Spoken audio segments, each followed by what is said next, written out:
G'day mate and welcome to another base tour with me, JD. This time we're actually going to look at Stevetrov's 10,000 science pack per minute belt megabase. And hopefully I'm doing a nice zoom effect now and you're getting sort of a general idea of how big this thing is. Now, belts are fun to play with. Very fun to play with. But I've had a PC upgrade, so I'm actually running this base at 60 UPS. He actually put up a Reddit post a little while back, about 2 weeks ago. And he actually had somebody else run the map at 83 UPS, which is amazing and shocking, and it really says that the new limit for version 17 is much higher than 10,000 science packs per minute. Anyway, having looked through this base, so we're going to start with red science, which is nice and small and super compact. Now, what he's actually done is he has, in every possible case, he has tried to use direct insertion or direct insertion through a chest. So we can see, and he's sort of thrown all ratios out the window and just really ignored them, which is not exactly what I would call a normal build methodology, but it seems to have worked out really well with him, for him, because he's got a lot of inserters that are obviously going idle, because they just don't need to work as often. So this is, as you can see, it's a mostly repeatable blueprint. At least it looks that way. There's lots of mergers and belt balances, but mergers and splitters involved. So that's probably one of the spots he has a UPS cost. On top of that, he's used, which is a first time I've ever seen it, he's used mixed ore belts everywhere. So not everywhere, but just about everywhere. He's got iron and copper sharing a belt, and as you can see, this smelter pulls off the iron, turns it into plate, puts it in chests, which is capped to one stack. We make gears that go into two different chests that then go into our red science assemblers.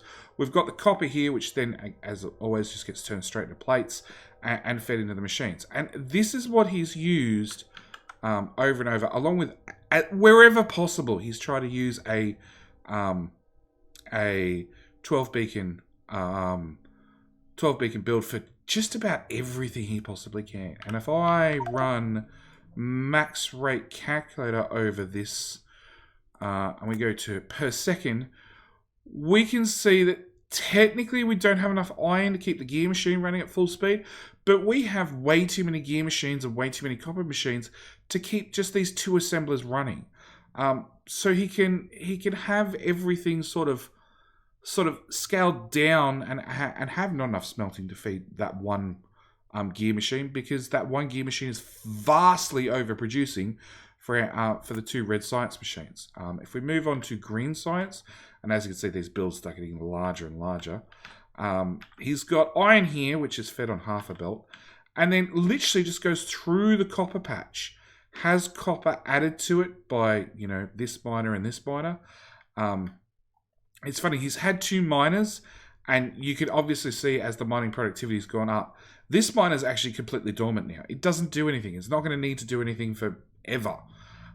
So half the miners on the map are now shut down because of mining productivity, and that sort of proves how powerful mining productivity can be.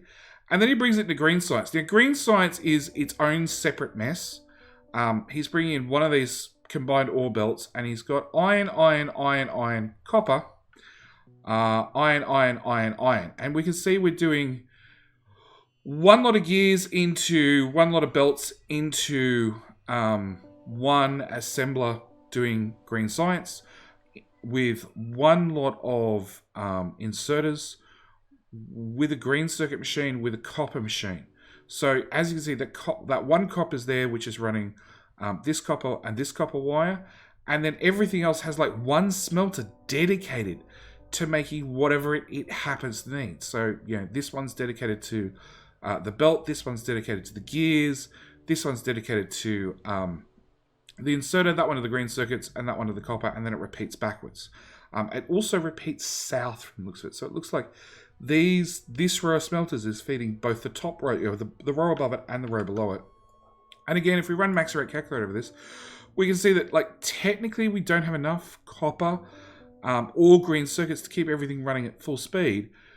But we've got far too much inserters and belts to keep the green circuit machines running at full speed. So because that all equals out, it means that there is so much overproduction in every single one of these builds that a lot of these inserters either don't move or don't need to move or have a very long idle time. So yeah, it's a really interesting way he's done this. And as I said, yeah, green science is fairly big. Blue science is when things really start to explode out. So this is one of the times he has seemed to have used a bit more, copper on the copper and iron on the iron. Actually, in fact, I don't know where he is. So copper's coming in all the way down there. So starting at the top of a build, we've got iron up here to make pipes and gears, which is going to be fed into, obviously, into the engines. And same story, he's got... wrong one. He's got vast amounts of overproduction. So he's got too much iron to make too much steel, to make too many engines, to make one blue science. Like, it's... Even then, you can see this whole belt's backed up. Now, this base is doing, on a 10-minute graph, it is doing... consumption. It is doing a flat 10,000 packs per minute. Like, this whole line just looks like overproduction. It doesn't ever seem to have a gap where it actually gets any output out. So, potentially there'd be whole pieces of this base we could rip up, and maybe it'd save UPS, maybe it wouldn't. So he's got solid fuel on this belt. He's got red circuits on that belt, which then insert, into the blue circuit machine. Solid fuel comes from... I have no idea where. The great oil builds down here, which looks like it's using a lot of the light oil to make solid fuel, and then using circuit controls to make sure whatever it doesn't need gets cracked into petroleum to produce all the plastic.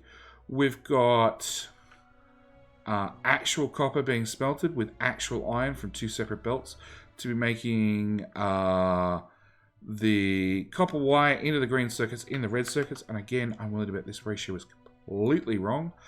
Yeah, not enough copper, but that's fine because there's an overproduction of a 0.7 of a machine for the two red circuit machines. So vast amounts of overproduction again. And if we do from there to those two red circuit machines, actually that says that's behind. Oh.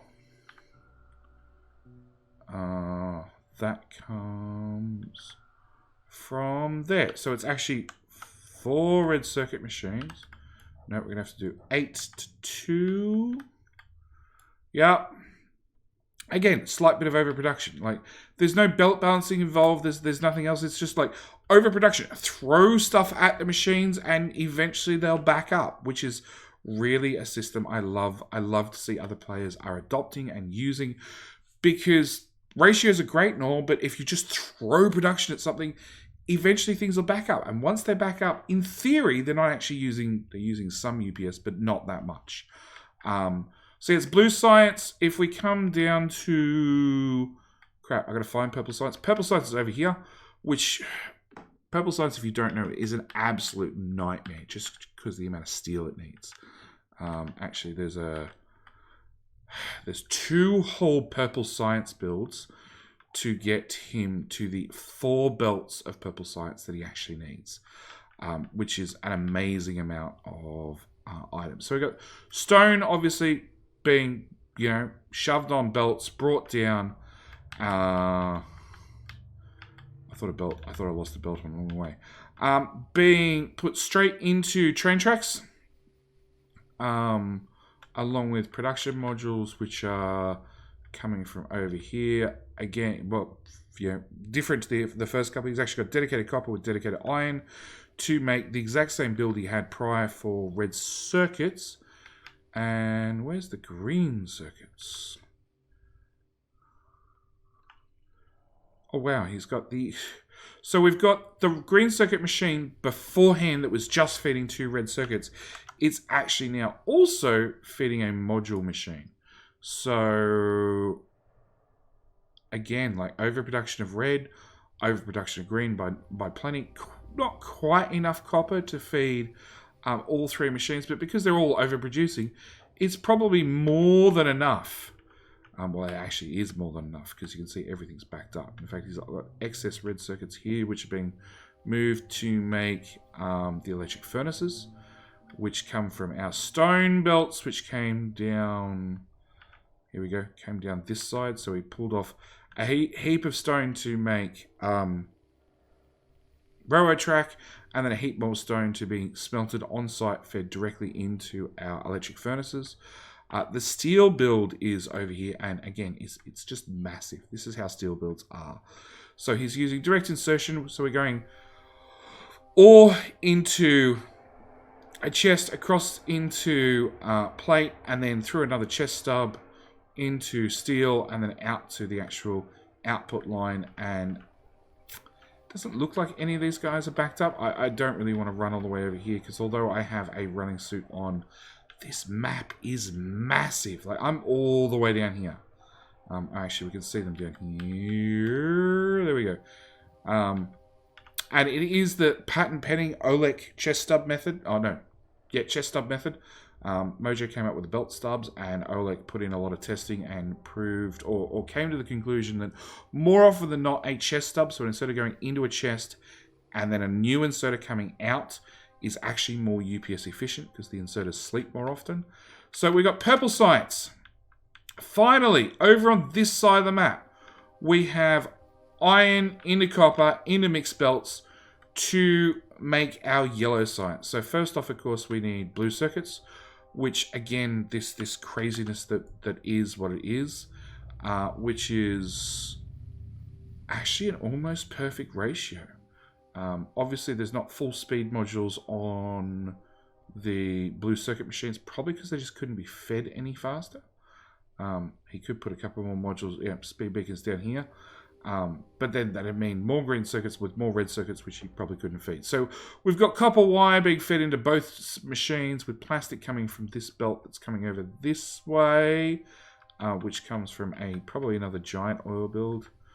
Not so giant, but it is making acid, it is making plastic, and lube for electric engines to make the robot frames.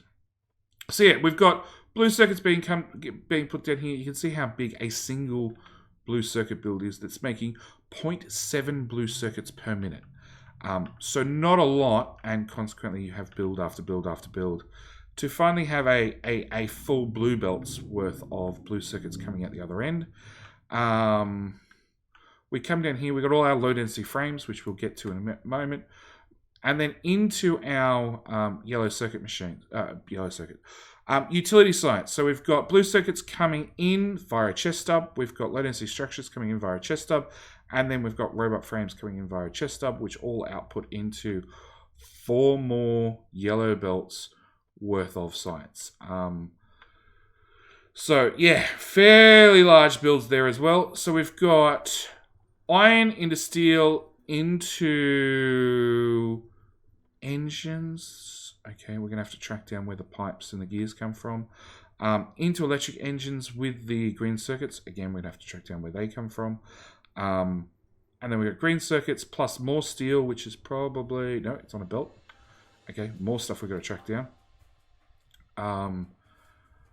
Steel, batteries come from here, so that's fairly easy. Again, ratios. No, so one battery machine is feeding 2 of these and has a little bit extra, so it means that there is going to have some downtime, even though, funnily enough, there's no actual excess. It doesn't look like there's any excess on the belt. Oh, there's actually iron missing. off the end of this belt. It looks like maybe some of these smelters can't keep up. Anyway, so green circuits.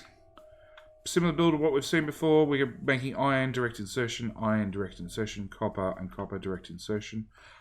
It's sort of funny that there's that much to make one of these machines run at full speed, and even then, they don't produce fast enough. So yeah, that's green circuits coming in. We need to track down pipes and gears, which are luckily right here. And that's one smelter to one machine, which I already know is not fast enough. Not the slightest. But then again, obviously doesn't need too much because that last one's backed up entirely. Pipe's the exact same. He's doing a 1-to-1, which again is not nearly enough iron. Normally it's like 2 smelters, 3 smelters per one of these machine, one pipe machine or one gear machine. Obviously he's gone with a lower ratio because I don't know, maybe he just doesn't need. He's chosen to put down more stamps of the same build, even though they don't run at full speed. Where was engines? So that's steel. Oh no, we're making engines on site. So that one, that's the green circuits. They come out there. Low density structures are in entirely separate. And look, this is low density structures. Because they have such a slow craft time, the actual build is massive. So we've got 2 coppers feeding one of those guys, which is a little bit of overproduction, and he's got to bring in the steel and the plastic, which is on a shared belt as far as I can see. So he's got an inserter putting the plastic in and threading it one way.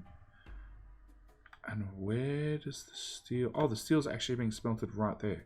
So he's bringing the iron in, smelting the steel, and then using an inserter of all things to move the plastic from one side of the belt, one belt to the other, rather than undergrounds, which he couldn't really fit, splitters rather, he couldn't fit them in here. Yeah, there's not a lot of options for that one. Inserter works, I guess. So yeah, a lot of low density structures, like builds upon builds upon builds of low density structures, and then more of them once again to get 2 full belts of low density structures, and plus another 2 whole belts from this build, brought up here and made into the utility sites. And then lastly, being a 10k base, 17 minutes in, wow, being a 10k base, it's got to have rocket science.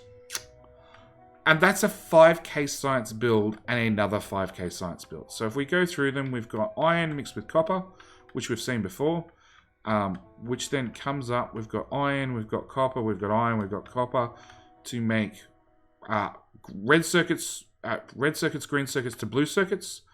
And on the north side, red circuits to green circuits to more red circuits to speed modules. To also green circuits comes through an underground. That's very unique. I guess is probably the best way of putting it. That's interesting. Obviously he's got to have his plastic being made at a dedicated oil build. Where? Oh, there it is. Nope, there it is.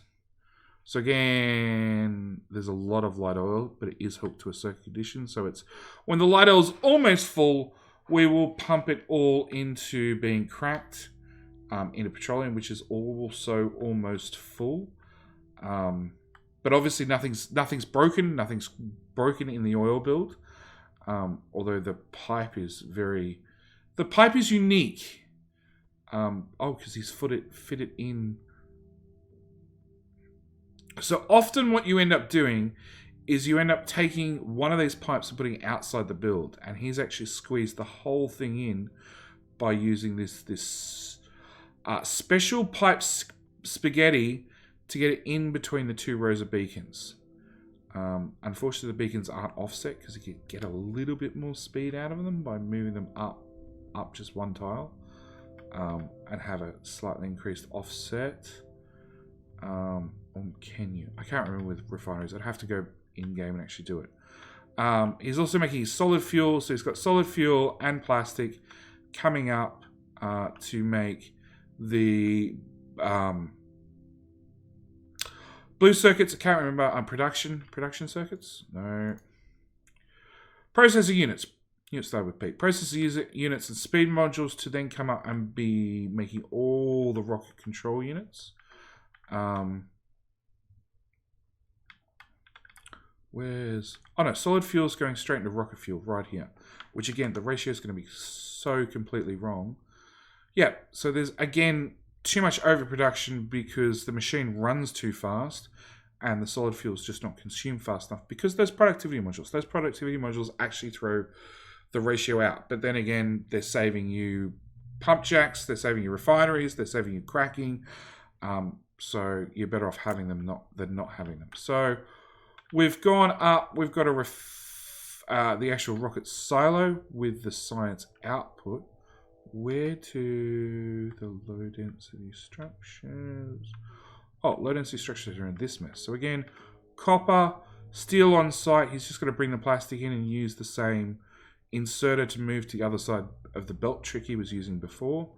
I have noticed there's no chest stubs on the plastic and the steel. I guess because they're two separate items. It'd be very, very hard to put a chest stub on there. But maybe it can be done. Maybe it can save a little bit more UPS. He's then having the output come this way and join it all into a rocket silo with a bunch of science already pre-buffered up.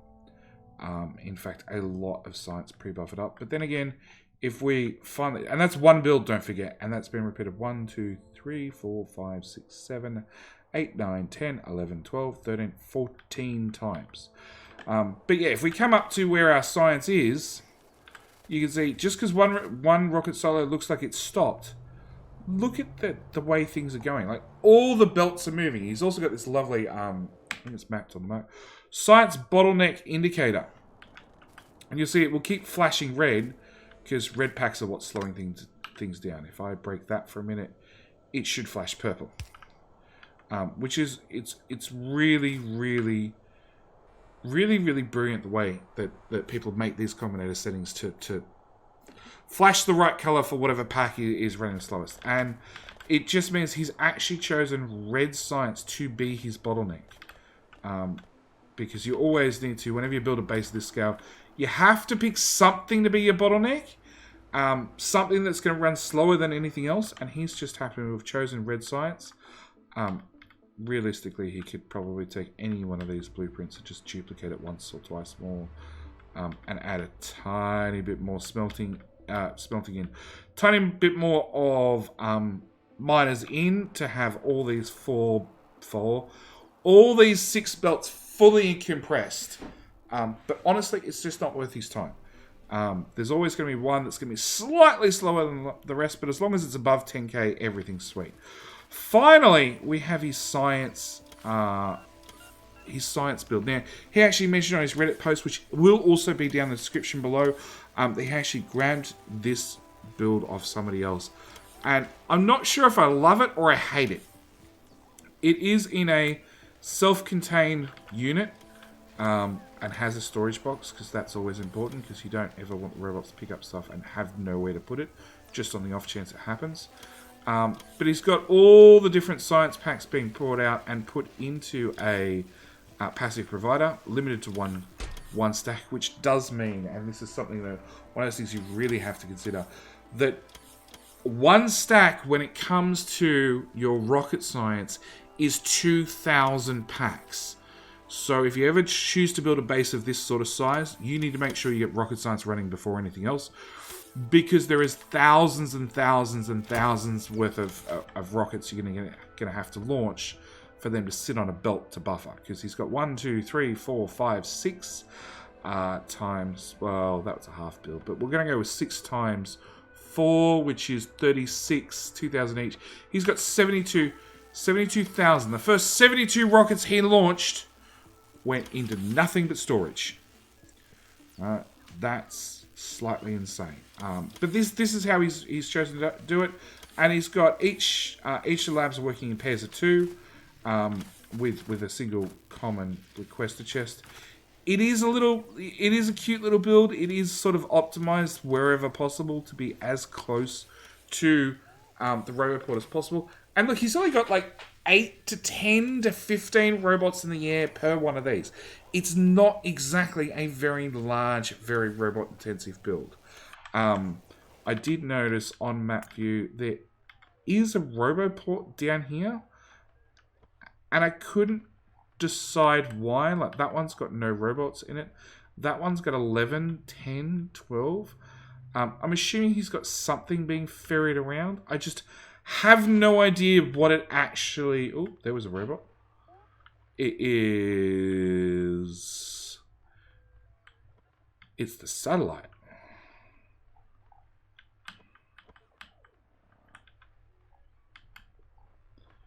And yet here...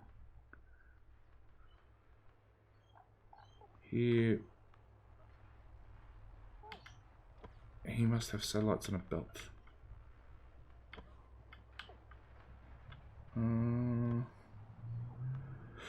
Yep, here he's got satellites on a belt. So I'm guessing this was attempt number 1. No. Maybe this was attempt number 1, and then by attempt number 2 he's like, no, I'm jack of it. I just want to see this thing on. I want to see it do something. I do not want to try and... Oh, actually, the build's also slightly different. I just don't want to try and get this from A to B, because that's just too much of a nightmare. So yeah, it was a very interesting build. It is definitely very, very different to any of the base tours we've seen in the past. I need to thank Stevetrov again for hitting me up on Discord, sending me a copy of the map, linking me to the Reddit post, and yeah, there will be a map download in the description below. If you want to have a look around the map yourself, I highly recommend that some of these really, really big bases, you take the 10 minutes out to download the map and have a wander through. Like, I do my best when it comes to these base tours, but there is so much to cover that, like, you can see that I haven't stopped talking for the last 30 minutes straight. At the same time, I also recommend you go over and check out his Reddit post.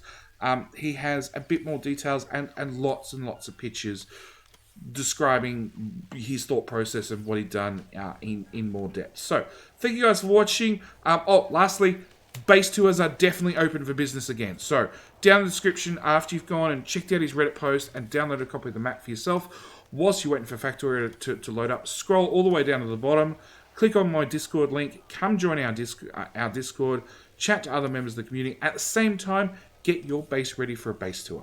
I love touring different bases. It can be any sort of mods, anything like that. I do knock back some bases on not always the mods are easy to display. I will make that disclaimer. But I'm happy to look through just about any sort of unique and interesting base that anybody can design. And at the end of the day, look, they're all unique, they're all interesting, they all have something special about every single base in Factorio. So, thank you guys so much for watching. Do hope you've enjoyed this video, and I will catch you in the next one. Alright, bye!